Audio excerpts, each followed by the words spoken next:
ராமேஸ்வரத்தின் பல்வேறு பகுதிகளில் தற்போது கனமழை பெய்து வருகிறது. கூடுதல் விவரங்களை செய்தியாளர் கார்த்திக்கிடம் கேட்கலாம். கார்த்திக், ராமேஸ்வரத்தை பொறுத்தவரை எந்தெந்த பகுதிகளில் மழை பெய்து வருகிறது? கூடுதல் விவரங்களை பதிவு செய்யுங்க கார்த்திக்.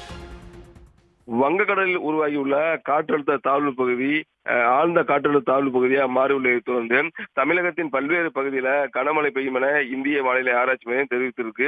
இந்நிலை பாத்தீங்கன்னா ராமநாதபுரம் மாவட்டம், ராமேஸ்வரம், மண்டபம், பாம்பன் உள்ளிட்ட பகுதியில கடந்த 2 நாட்களுக்கு மேலாக விட்டு விட்டு மழை பெய்து வருகிறது. இந்நிலை பாத்தீங்கன்னா ராமேஸ்வரத்தில் நேற்று துவங்கிய மழையானது தற்பொழுது வரை விட்டு விட்டு பெய்து வருகிறது. தற்பொழுது ராமேஸ்வரத்தில் காலையில் துவங்கிய மழையானது தொடர்ந்து பெய்து வருகிறது. இதன் காரணமா பாத்தீங்கன்னா தாழ்வான பகுதிகளில் மழைநீர் தேங்கி இருக்கு. தொடர்ச்சியாக ராமேஸ்வரம் தீவு முழுவதும் கனமழை பெய்வதன் காரணமாக மக்களின் இயல்பு வாழ்க்கை பாதிக்கப்பட்டிருக்கு. இதனால மக்களும் வீட்டை விட்டு வெளியே வர முடியாத சூழ்நிலை இருக்கு. ராமேஸ்வரத்துக்கு ஏராளமான சுற்றுலா பயணிகள் இன்னைக்கு வருகை வந்திருக்காங்க. தொடர்ச்சி பெய்யக்கூடிய இந்த கனமழையின் காரணமாக அவங்களும் பாதிப்படைஞ்சிருக்காங்க. தாழ்வான பகுதியில் ஏராளமான பகுதியில் மழைநீர் ராமேஸ்வரத்தில் தேங்கி இருக்கக்கூடிய சூழ்நிலை இருக்கு. தொடர்ச்சியாக ராமேஸ்வரத்தில் கனமழையானது பெய்து வருகிறது. தகவல்களுக்கு நன்றி கார்த்திக்.